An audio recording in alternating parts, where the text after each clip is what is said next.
ನಮಸ್ಕಾರ ಎಲ್ಲರಿಗೂ. ತುಂಬ ದಿನಗಳ ನಂತರ ನಾನು ಬಂದಿದ್ದೇನೆ ನನ್ನ ಮತ್ತೊಂದು ಬ್ಲಾಗ್ನ ಜೊತೆಗೆ. ನಾನಿವತ್ತು ಹೋಗ್ತಿದ್ದೇನೆ ಹಲಸು ಮತ್ತು ಮಾವಿನ ಮೇಳ 2026 ಹೆಲ್ಡಿಂಗ್ ಸುಳ್ಯ. ಇಲ್ಲಿ ನೋಡಿ ಹಣ್ಣಿನಿಂದ ತಯಾರಿಸಲ್ಪಟ್ಟ ವಿವಿಧ ರೀತಿಯ ತಿನಿಸುಗಳಿವೆ. ಬನ್ನಿ ನಿಮಗೆ ಮಾವಿನ ಹೋಳಿಗೆ ಮತ್ತು ಹಲಸಿನ ಹೋಳಿಗೆಯ ವಿಧಾನವನ್ನು ತೋರಿಸ್ತೇನೆ. ಇದು ಮಾವಿನ ಹೋಳಿಗೆ ಮತ್ತು ಹಲಸಿನ ಹೋಳಿಗೆ ಸಿಗುವ ಜಾಗ.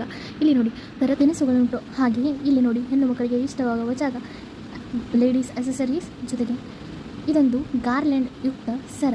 ಇದು ನನಗೆ ತುಂಬ ಇಷ್ಟ ಆಯಿತು, ಬಟ್ ಪ್ರೈಸ್ ಕೇಳಿ ನಾನು ಶಾಕ್ ಆದೆ. ಇದರೊಂದಿಗೆ ಬನಾನಾ ಚಿಪ್ಸ್, ದಾಲ್ ಮತ್ತು ಇನ್ನಿತರ ಹೋಮ್ ಮೇಡ್ ಪ್ರಾಡಕ್ಟ್ಗಳು ಕೂಡ ಇಲ್ಲಿ ಇದ್ದವು. ಇಲ್ಲಿ ನೋಡಿ ನಾನು ತಿಂತಿದ್ದೇನೆ ಹಲಸಿನ ಹಣ್ಣಿನ ಕಟ್ಲೆಟ್. ನಾನು ತಿಂದಿದ್ದನ್ನು ನೋಡಿ ನಿಮಗೆ ಅರ್ಥ ಆಗಿರಬೇಕು ಟೇಸ್ಟ್ ಹೇಗಿರುತ್ತೆ ಅಂತ. ಇನ್ನಿತರ ಗಿಡಗಳ ಬೀಜಗಳು ಹಾಗೂ ಇಲ್ಲಿ ನೋಡಿ ಇದೊಂಥರ ಚೆನ್ನಾಗಿ ಅನ್ನಿಸ್ತು ಮಸಾಜರ್, ಮತ್ತು ಇನ್ನಿತರ ಗಿಡಗಳು, ಹೂವಿನ ಸಸಿಗಳು, ಮುಂತಾದ ಮರಗಳ ಸಸಿಗಳು ಎಲ್ಲವೂ ಇದ್ದವು.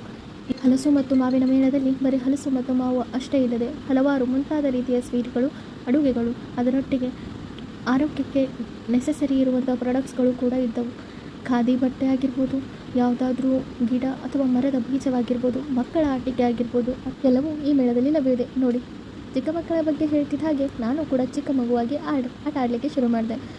ಇದೊಂದು ಪಿಯಾನೋ, ಅದು ನನಗೆ ಏನೋ ಬರೋ ಥರ ಬಾರಿಸ್ತಾ ನಿಂತಿದ್ದೀನಿ. ಅದಾದಮೇಲೆ ಇಲ್ಲಿ ನೋಡಿ ಥರದ ಪೆನ್ನುಗಳು, ಪೆನ್ಸಿಲ್ಗಳು. ಇದನ್ನು ನೋಡಿ ನಾನಂತೂ ಶಾಕೇ ಆಗಿಬಿಟ್ಟೆ. ಇಲ್ಲಿ ಯಾರಾದರೂ ಚಿಕ್ಕ ಮಕ್ಕಳನ್ನು ಕರ್ಕೊಂಡ್ಬಂದರೆ ಮುಗಿತು ಹೊರಟತೆ ಅಂತ ನನಗಂತೂ ಅನಿಸ್ಬಿಡ್ತು. ಇಷ್ಟೆಲ್ಲ ವೈವಿಧ್ಯತೆ ಒಂದೇ ಕಡೆ ಇರಬೇಕಾದ್ರೆ ಏನೇ ತೆಗಿತಡ. ನೀವು ಬನ್ನಿ ಹಲಸು ಮತ್ತು ಮಾವು ಮೇಳ Sullia. Okay guys, it's a time to back to college. ಮತ್ತೆ ಸಿಗುವ ನನ್ನ ಮುಂದಿನ ಲಾಗ್ನಲ್ಲಿ. ಅಲ್ಲಿವರೆಗೂ ಎಲ್ಲರಿಗೂ ಬಾಯ್.